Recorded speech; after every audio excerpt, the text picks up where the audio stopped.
sixth in our career readiness series. So James Davenport he's a partner at Integrated Financial Group, I think, right? Yes. He's a certified financial planner. He's also a wealth coach. Who doesn't need a wealth coach, right? I thought, had we known that, we should have marketed that a lot more. He's also our speaker today who will address oral and written communication skills. And to be honest, I feel like that's one of the skills I see in job descriptions more often than anything else. So let me have you all help me welcome him with a warm welcome, and we'll turn the time over to James. Thank you so much. I'm curious, who was alive in 1986? 3 of us? 4 of us? You're 1 year old. Okay, so I'm showing my age a little bit. Anybody remember what happened, significant event happened in 1986? I had my second son. That's fantastic. That's huge. I have a child that year too. Did you really? So, Really bad. It okay. was significant in my world, but not yours. In 1986, I was in, I think I was in the 7th grade or 8th grade. Nationwide, all students were in front of a TV monitor, and the Challenger space shuttle was on the launch pad. I wanted to be an astronaut more than anything, and it was the first time that a teacher was actually going to go into space. Within 73 seconds, the Challenger blew up. Devastating. And I mean, you had kindergartners to college students watching this amazing event and then this tragic disaster. In fact, as I talk about it, it makes the goosebumps stand up on me a little bit, because I remember, much like September 11th, it was a major event. I think most people remember kind of where they were or what was happening within that. What does that have to do with communication? Well, the most powerful thing you can do when you communicate is make sure you know what you want your audience to do, what you want them to know, and more importantly, how you want them to feel. The things I'm going to share with you today are probably some of the most valuable things and lessons that I've learned primarily by mistake, by making a fool of myself at times, or by missing a key opportunity. If you'll follow these things, you're not going to have regrets. Doors are going to open for you. You're going to have opportunities. And I want to first talk about this guy. His name is Ebling. For 30 years, he has felt the guilt of the Challenger disaster. So on January 27, 1986, he was the former engineer of the shuttle contractor Morton Thiokol. He joined 4 colleagues in trying to keep the Challenger grounded. So internally, they're arguing for hours about saying it's too cold, and we're concerned in previous tests that when the temperature gets to a certain level, the O-rings freeze, they can crack. NASA officials rejected the data. Thiokol executives overruled Ebling and other engineers. He goes home to his wife saying it's going to blow up. And it did 73 seconds after liftoff. 7 astronauts died. The cold weather and the O-ring failure were blamed. And he carries this guilt. The problem is,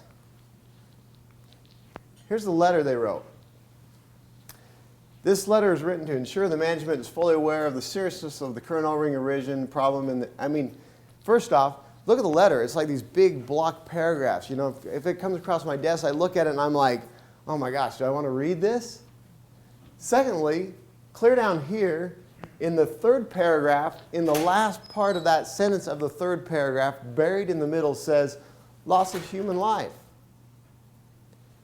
Now, I give it that he's an engineer. Brilliant. But from the ability to communicate and to have NASA take action, have them feel and have them know exactly what's the important part. Let's say this letter was rewritten this way. Subject line: Space Shuttle O-ring erosion potential, loss of human life possible.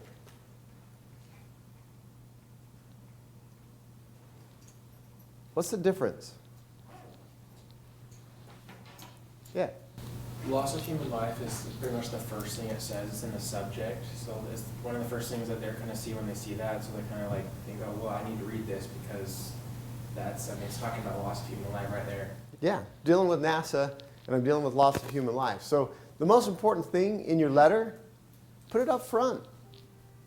More importantly, what we try to do is we say, here's the 3 most important things of this letter that you should know. We don't read letters anymore. We're too busy. And so we scan. If you can scan and say, okay, here's the 3 bullet points, and what do I want to know about the potential loss of human life? Well, now I can come down here to the paragraph because it's highlighted the same way. And if the same scenario occurred in a filled joint, then it is a jump ball as the success or failure of the joint because of the secondary O-ring. I mean, it's still kind of technical speak. I try not to change his language at all.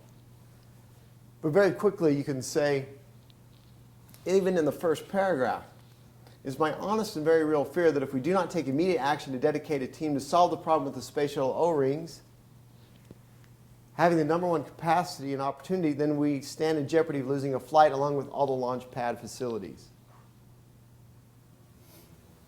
Now, your job may not entail writing a letter to prevent 7 lives from being lost.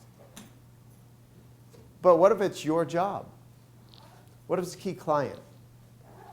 What if it's a key opportunity? And you miss out on it because you're not rearranging. So this is actually from a great company called Shipley Associates, which was later bought by Franklin Covey. And they teach a writing class. So you want your strong subject line, you want to pull out those bullet points. This is also a pretty good way to send a straightforward email. So let's talk about the keys to effective communication. What would it mean, the difference between listening to understand versus listening to talk? Anybody?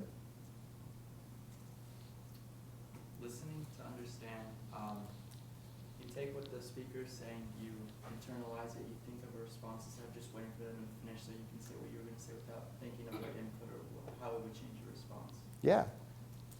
As humans, we're always more interested in what we're going to say than what somebody else is going to say. But if you really listen to try to understand that, here's an economics and statistics major. I mean, we know, bottom line, nobody does that unless they're really smart. So I'd probably want to get to know, tell me your name again. Tyler. I want to get to know Tyler. I want to understand who he is and what he's doing. You've heard this one before, seeking to understand, to be understood. And no one cares how much you know until they know how much you care. If somebody doesn't really care about me, and I am a wealth coach, I'm talking with people every day about their 2 most important things, their family and their money. And if I don't really understand what their core ideal vision of their future is, their objectives, their priorities, they're never going to hire me as their financial coach. So there's a million ways to communicate, which is just fantastic. What's the first thing that comes to your mind when you think about ways to communicate? How do you guys communicate? Email. Email? How else? Text. The most common thing that people talk about is text. Hey, James, can you just text me something? The most powerful way is actually face-to-face. And it's something that we're starting to lose. I would encourage the more opportunity you have to work face-to-face, to practice interviewing, to sit down and have a conversation, put the technology away, you're going to be a much more effective communicator. You're going to get jobs. The people that can speak to people are going to have jobs. Because you can't be replaced by a computer, can't be replaced by a robot. But you can text, you can email, you can voicemail, you can send pictures, you can send videos, you can do a handwritten letter. How many people have written a hand letter to somebody in the last 2 years? You have? Fantastic. It's an art that's actually being lost. You think about some of the greatest books in history that you can read now, and I mean, Lincoln, Abraham Lincoln, the letters that he wrote to his wife and vice versa, it offers some of the greatest insights into what his real passions, ideas, fears, and the communication that he had. Within this too, what are the components of communication? Has anybody thought about or heard about those before? How do we communicate? When I'm actually sending a message to you, what percent of the words are actually being interpreted? Yeah, it's about 20%. What are the bigger meanings? Well, it's my communication, it's my body language, it's the tone, it's the speed, it's the eyesight, it's the connection that I'm having with another individual. And so when we start to do a text, we're eliminating 80% of that opportunity to really communicate effectively. You also have websites. Last night I had the chance to, I'm part of the Clark Entrepreneurial Board, and we got to see these guys come in. They were given $100, and they wanted to see how much they could make, what type of business ideas they could come up with. This one group, with $100, they made over $3,600 in 3 weeks. It's fantastic. If you guys haven't done that $100 challenge, I would do it. You did it, and how much did you guys make? We made $1,100. $1,100. That's fantastic. I love that you guys did that.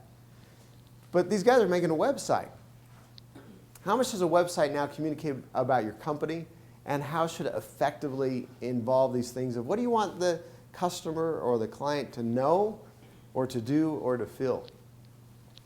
Who uses LinkedIn in the room? Okay, everybody should have a LinkedIn account. It really is the #1 way that you're going to find a job, connect with people, get your name out there. On LinkedIn, what you want to do, though, there's this line below your name. And you can put as much stuff as you want in that line that will fit in, I think, about 50 characters. One of the most important things you can do, put in your email. So a lot of times I'm looking for somebody to hire in my company, but I don't want to necessarily connect with them. I don't want them to know that I'm looking at them. And so, where's their contact information? Put that right up front. The other thing, LinkedIn, social media, don't do anything that you wouldn't do compared to if you went to knock at somebody's door.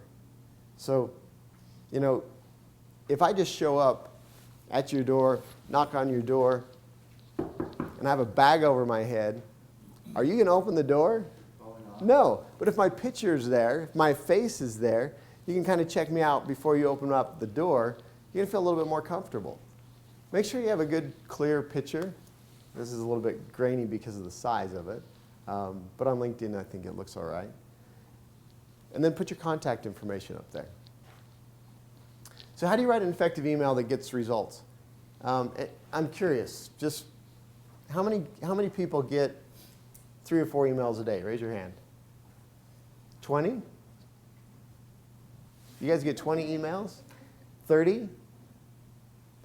Okay, I get more than 100 emails a day. How many emails are you dealing with? Probably 120 yesterday. Yeah. How many of those emails, do you read all 120 from top to bottom? I try not to, but I have to sometimes. Yeah. So what's the most powerful part of an email? Subject line. Absolutely.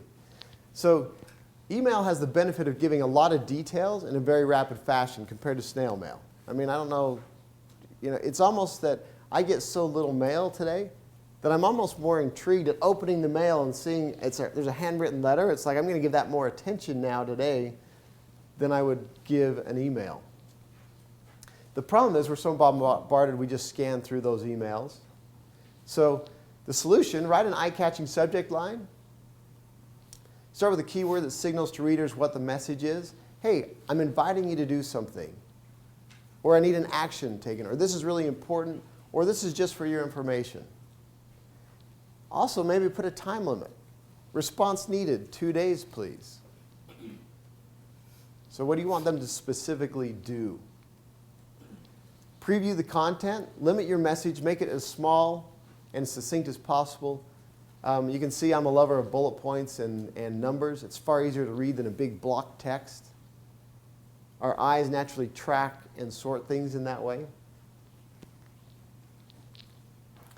Then review and revise it. It's amazing how many spelling errors we make. You send out that key message to your boss, and it has the wrong words in it. And he's like, wait a minute, I thought this was one of the MBA students from Utah State University. Signal the end of your message.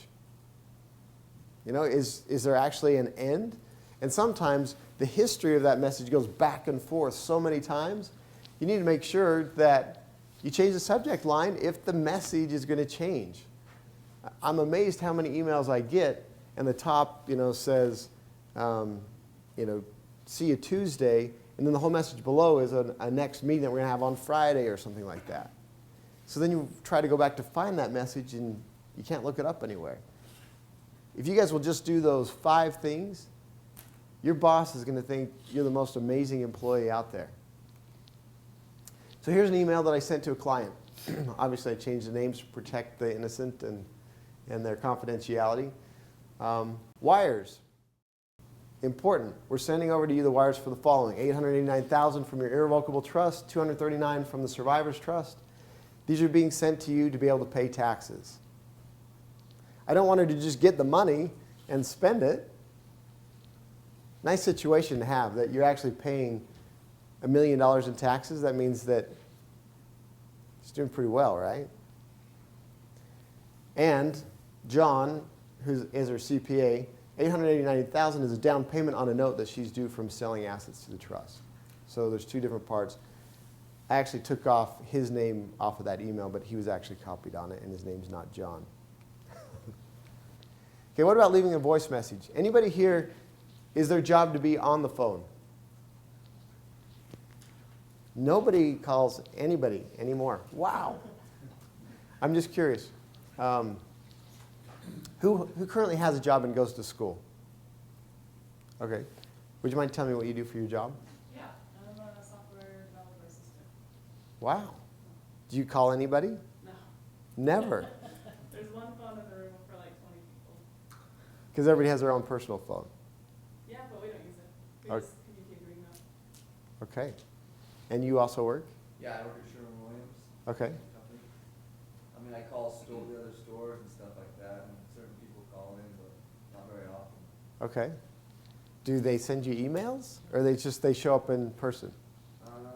No, not very many emails. It's more people calling in early, ordering things. Okay. Nobody's on the phone. I do technical support for Ribbon, and we all have our own work phones. So Okay. a lot of times we have to do calls, but it's never like calling a customer, leave a message. Usually calling people within the company.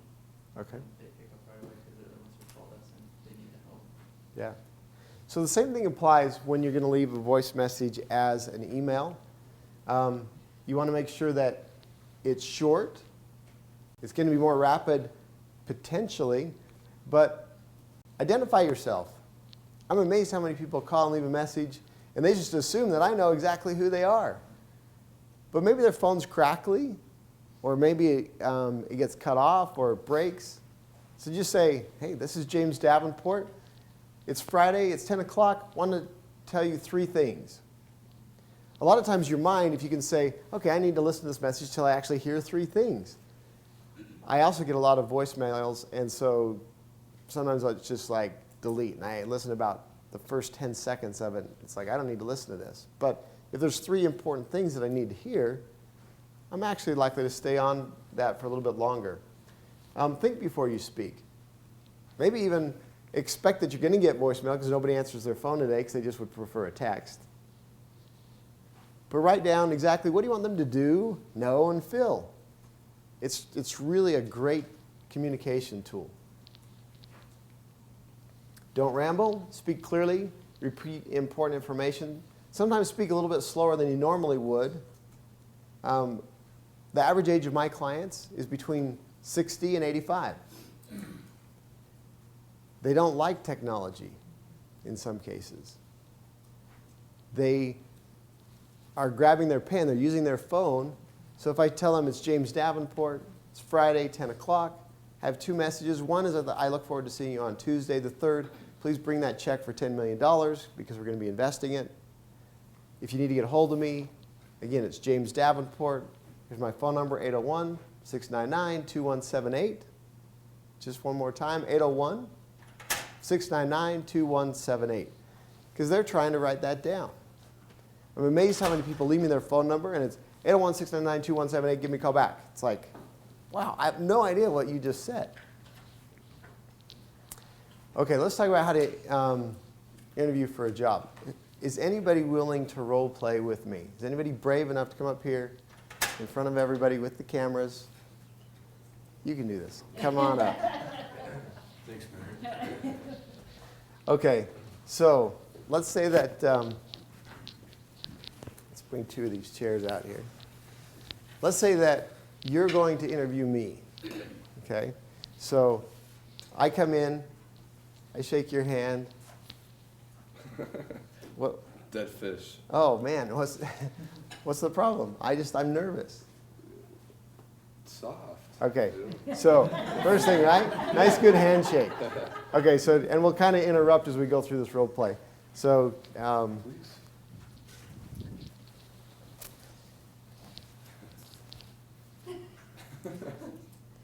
so I really want this job. I have a vacation coming up, but I want to fit into your schedule a little bit. But I can't work Tuesdays or Fridays because Fridays it's gaming night and we hang out with my friends and stuff. So, how much does this pay? Well, if you're not gonna work Tuesdays or Fridays, I'm not getting paid anything. Really? Okay, thanks. So, I mean, let's talk about it. The amazing thing is, people do that when they come in to interview. They don't realize that they're doing it because they haven't thought about the interview process, and they're so nervous. They want the job, and I want to find really good people to hire, but they are so nervous when they come in. It's that dead fish handshake. The other thing is they come in like this.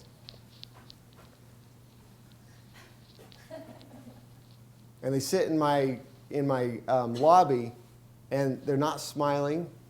You can tell they're terrified. And I don't do the first interview. My office manager does the first interviews. But I always try to walk through the lobby when I know they're going to be there.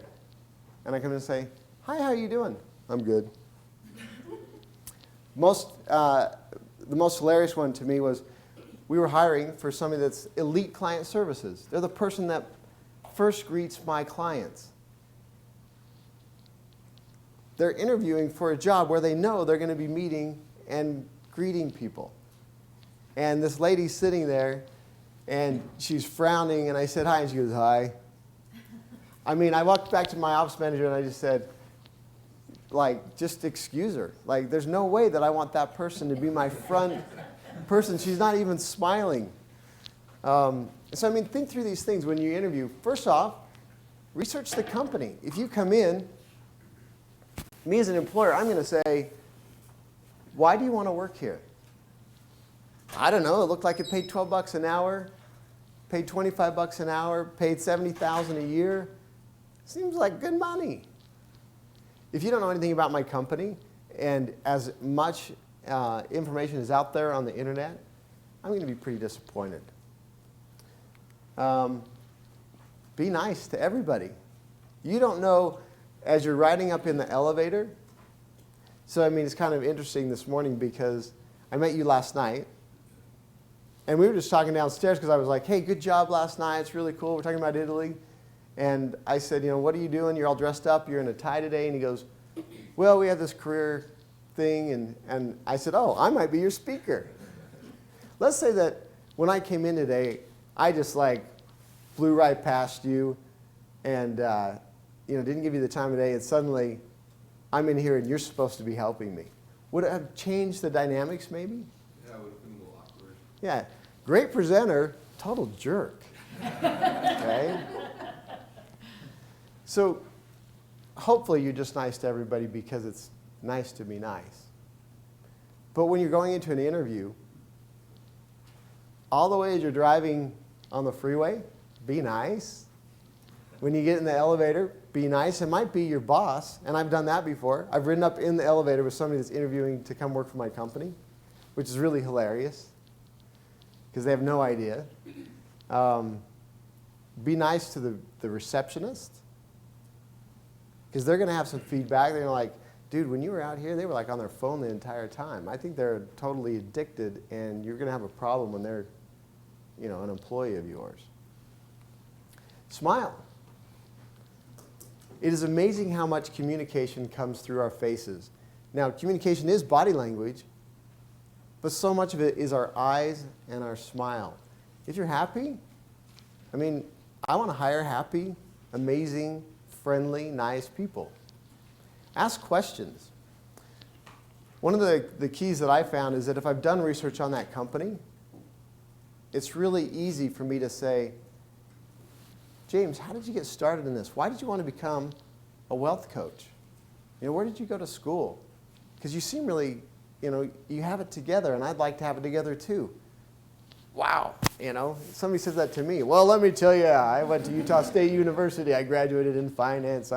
And suddenly, that person is talking about themselves, which everybody likes to do, and they feel a connection to you. And they're like, this person is not only nice and smiling, they arrived on time, they look professional, but they're interested, and they're interesting.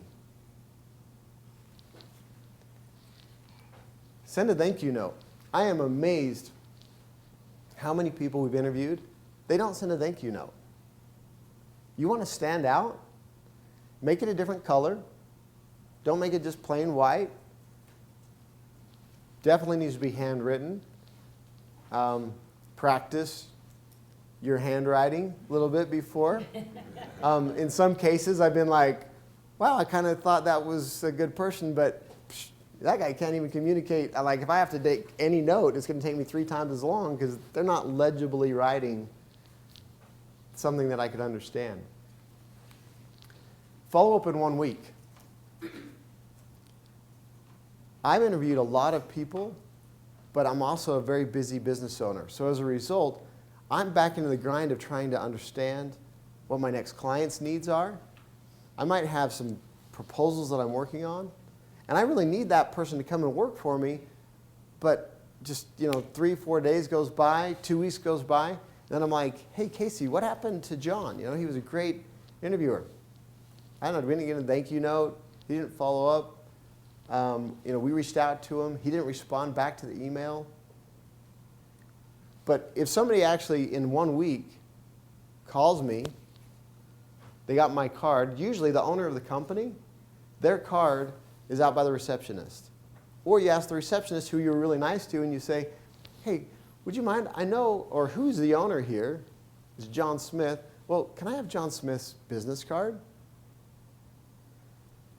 Send a personal note to the person that interviewed you. Send a personal note to the owner of the company. Follow up with an email to the owner of the company and say, I was able to interview with your company. Marsha was so efficient and great at interviewing me. I really would like to work for your company. You just put yourself to the top of the list because nobody does that. But I now know that you want the job.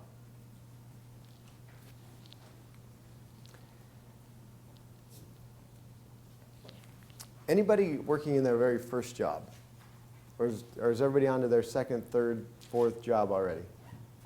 How many jobs have you had? 4? 4 jobs? Fantastic. How old were you in your first job? 16. Wow. And what was your first job, if I can ask? I was a bagger at Fresh Market. Fantastic. Did you like it? Yeah. Why did you leave? Tried to college. Okay. And what did you do for your first job? Technical boy. You're getting up early. Do you still get up early? It was back when it was in the afternoons. Okay. And do you have a job now? Yeah, What do you do? property manager Okay. For apartments? for apartments, yeah. Okay. Who do you report to? I have, sometimes the owners, we'll talk to the owners, and then I have like a regional manager. Okay. And who determined how much you were paid? The interviewer, or the owner was there in the interview. Okay. And how long have you worked for him? About 2 years. Have you gotten a raise over the last 2 years? Did you ask for it, or did they just give it to you? I asked for it. Nice job. Okay. Well, here's how you earn the respect of your employer. Come to work 5 minutes early. I don't need you there 15 or 20 or a half hour early. But showing up 5 minutes late, that's not going to work. Attitude, attendance, work ethic, and knowledge. When you think of those are the 4 criteria about an employee that you're considering, you're evaluating, don't let the first 2 become the reason you're fired, because it's typically the why I've fired people. They have the work ethic.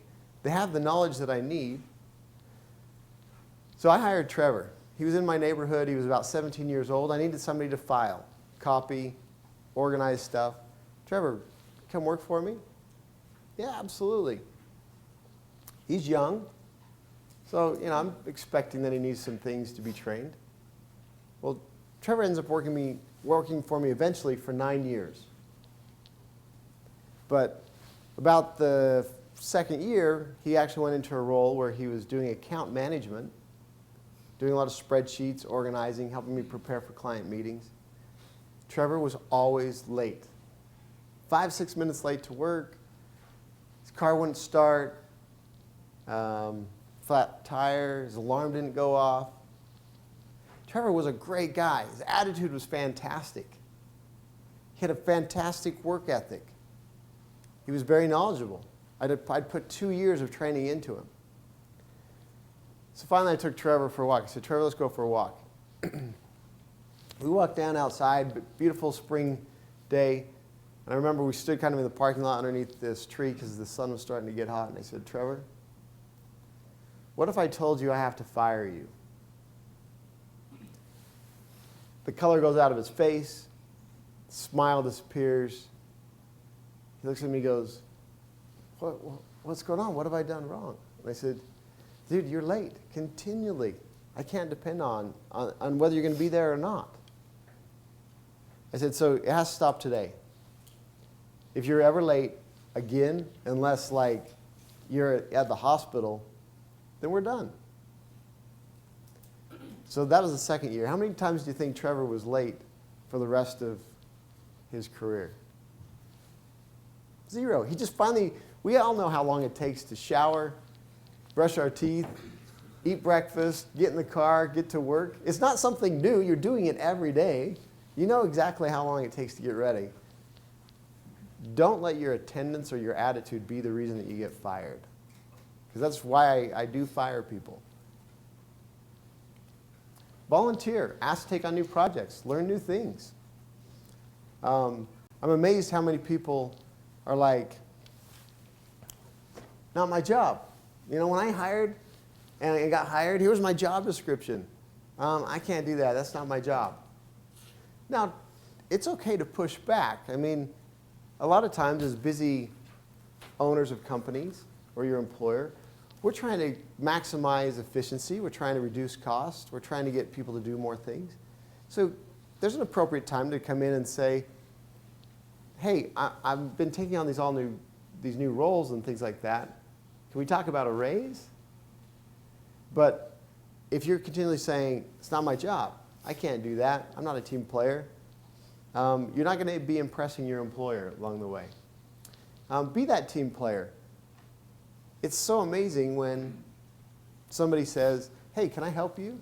It looks like you're really busy. You're like, wow, this is a fantastic friend and associate and team player. And your boss will notice. Have a positive attitude and be pleasant to be around. Not smiling when you were interviewing.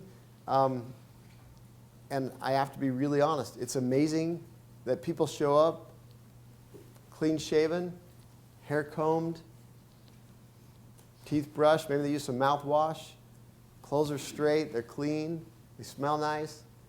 3-4 weeks into the interview, it's like, who is that person we hired and who's sitting in John's spot? This is like they're all disheveled, they're not wearing makeup anymore, they stopped shaving. Usually it's not the same person on those. And you're like, what happened to that person that we interviewed with? Continue to keep up your appearances. continue to shower and shave, wear makeup, do your hair. Be selective about asking to go home early, taking vacations, especially during the first 3 months. It's kind of like our role play up here.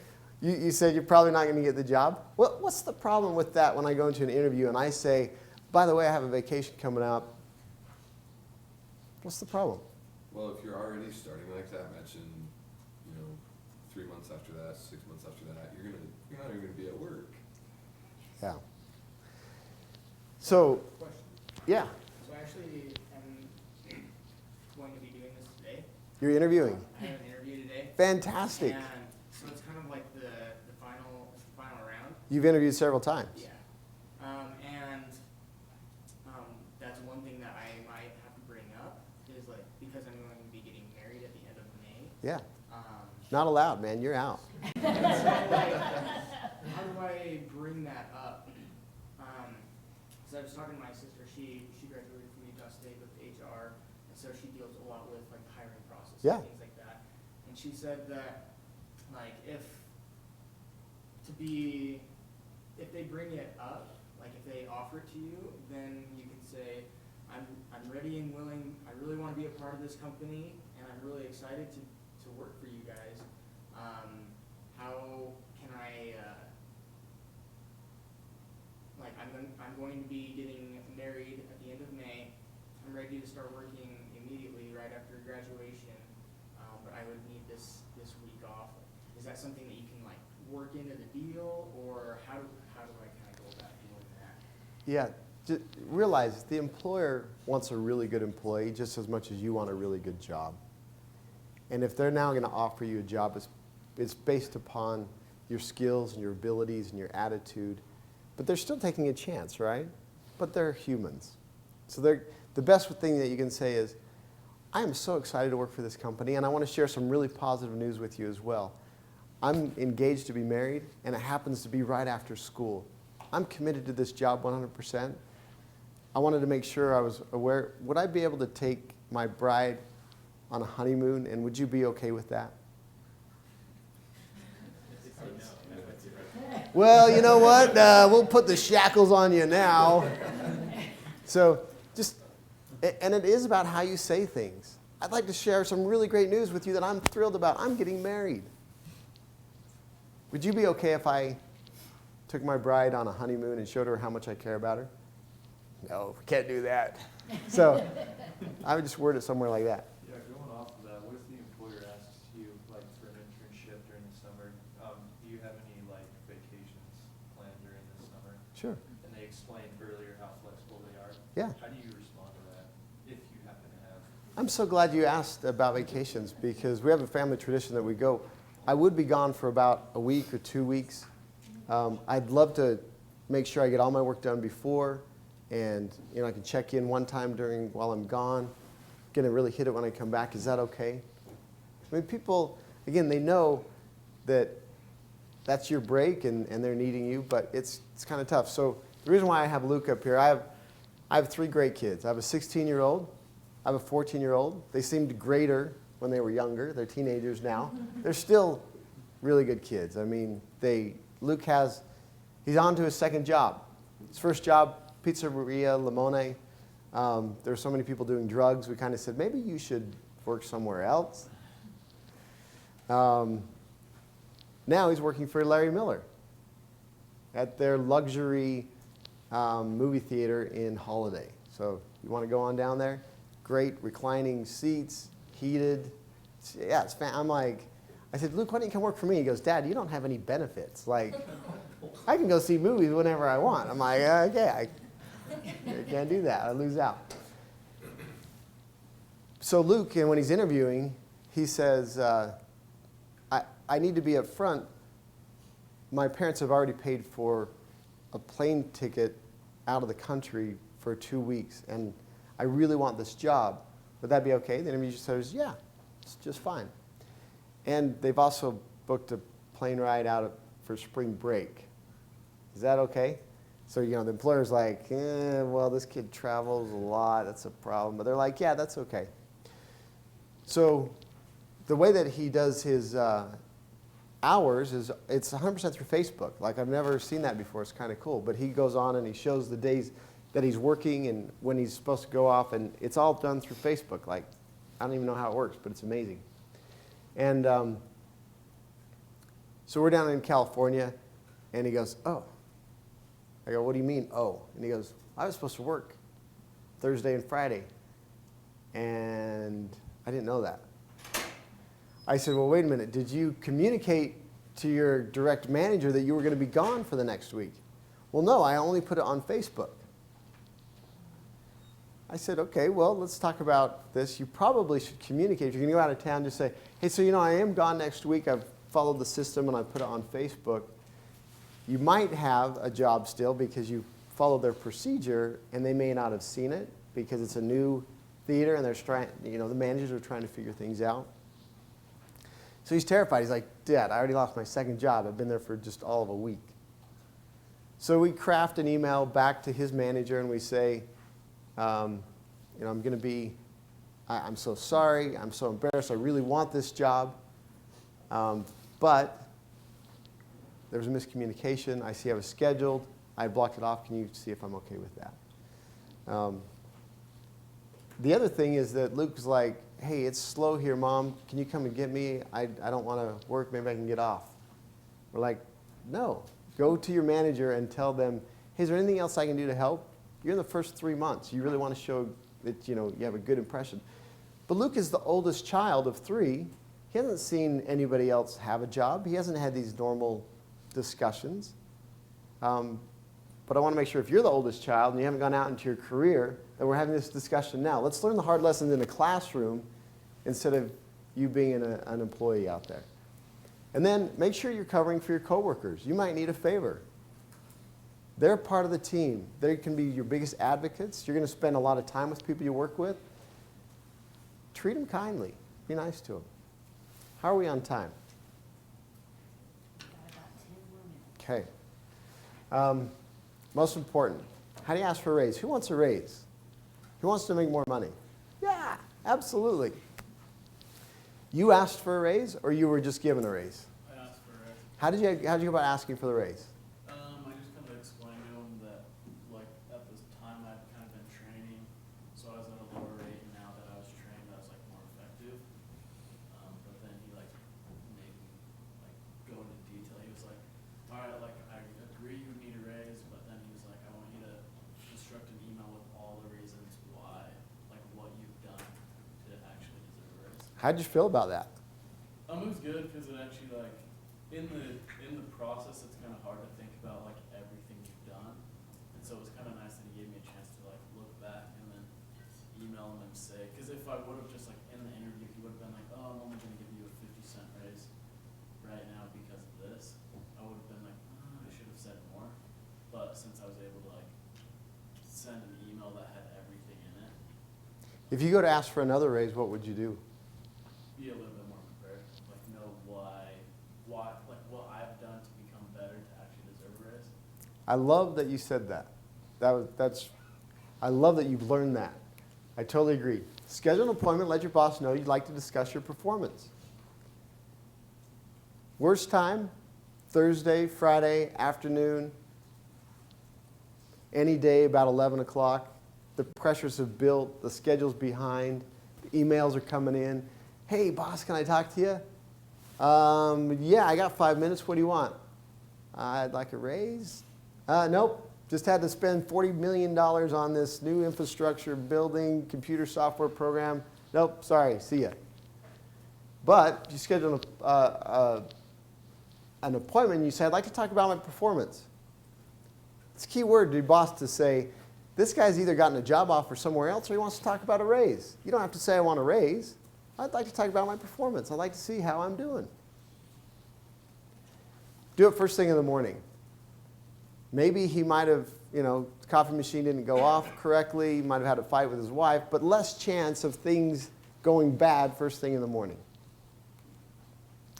Come with a report and agenda to review the following.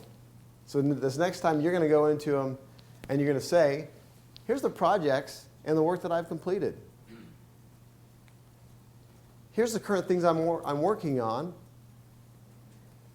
You know 100% of what you're doing. Your boss has hired you to handle things he doesn't want to do, doesn't have time to do, or maybe doesn't have the capability to do because you have a unique talent or ability. Here's my future goals. If my future goals are this is just a stepping stone, just build my resume, I'd like to be out of here as soon as possible, why should I pay you more, right? But if you actually like the company you're working for, have your own career path. Go and talk to your manager, go and talk to the owner and say, I love this company. It's so fantastic. I feel like I'm wanted. I've learned so many things from here. I'd like to talk about how I could spend the rest of my career here and different career paths that would be available to me. Could we do that? I'm saying, oh, wait a minute. Not only am I going to be teaching and training this guy because he wants to stick around, he actually likes my company. Now, if you don't like the company, you don't like your job, you don't like the coworkers that you're working with, go and find a new job. Let's go back up to that previous slide about interviewing. You live in the greatest country in the world. You can do anything you want. You have more flexibility and freedom. And right now, as college students, your window of opportunity of what you can do, of what you can become, is wide open. Every year you get older, that's going to narrow. I can't be an astronaut anymore. Can't be an Olympic, gold medalist anymore. Can't be a movie star, probably, anymore. So like all those things I wanted to be, fireman, yeah, I could probably still do that. The value you feel you've added to the company where you feel you could add additional value. So if somebody comes to me and says, James, I love Integrated Financial Group. In fact, I think I might want to be a financial advisor. Could you lay out the career path for me? Currently, here's what I'm doing, the projects I'm working on. Here's where I feel I've done really well. I think I could make some improvements and actually be more effective and efficient if I had these tools or training. And by the way, can we talk about my salary? The cost to find, interview, retrain, and replace an employee is significant.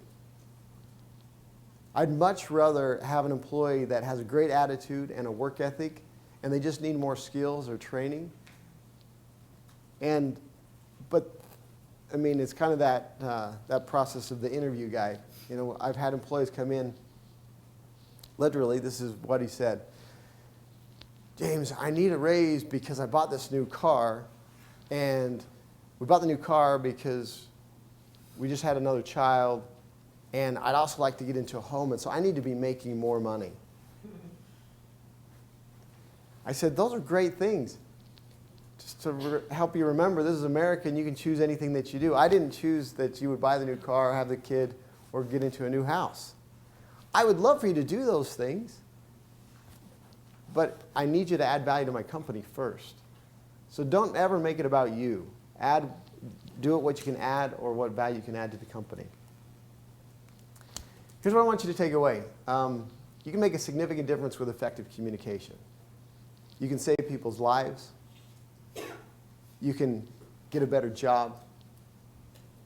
You can get a raise. You can make more money. The outcomes can be influenced by better communication, or they can be really detrimental if it's not effective. And I hope you have more confidence with the right skills to obtain that job or get a raise or close a deal. One of the things that I remember being a new financial advisor, so I was advising for about 2 years. And I think this really changed my entire career. And I don't think he'd mind if it was Val Staker. So anybody, have you ever heard of Staker Paving? You see their trucks all over the Wasatch Front. He sold his company back in 96 or so. So this is 1999. And I said, Val, I presented a proposal to him. I said, Val, I want you to consider the value that I can add. I'm asking you to pay me $34,000 to become your advisor to do a number of things for you. Income tax strategies, estate tax planning strategies.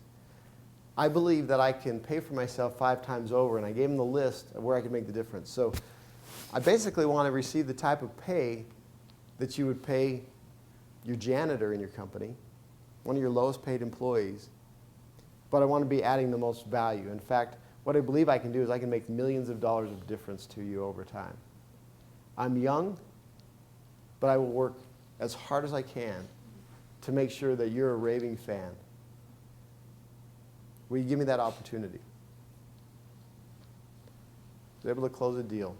Val's a great man, been a client ever since, and he really opened a number of doors for me because the most powerful thing that he did for me is I said, can you introduce me to so-and-so? And that opened yet another door. You guys have an amazing life ahead of you. I hope that you communicate. I hope that you're nice. I hope that you smile. And I hope that you have a fantastic life. Thanks so much for your time today.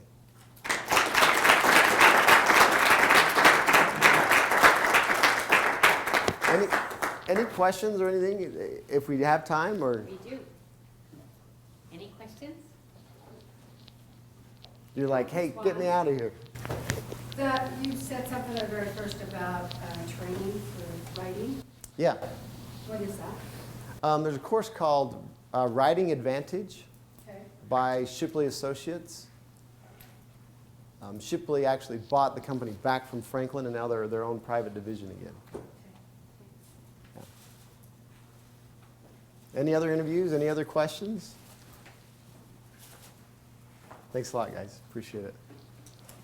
So let's have one more round of applause. We Thank you so much. Let's take time.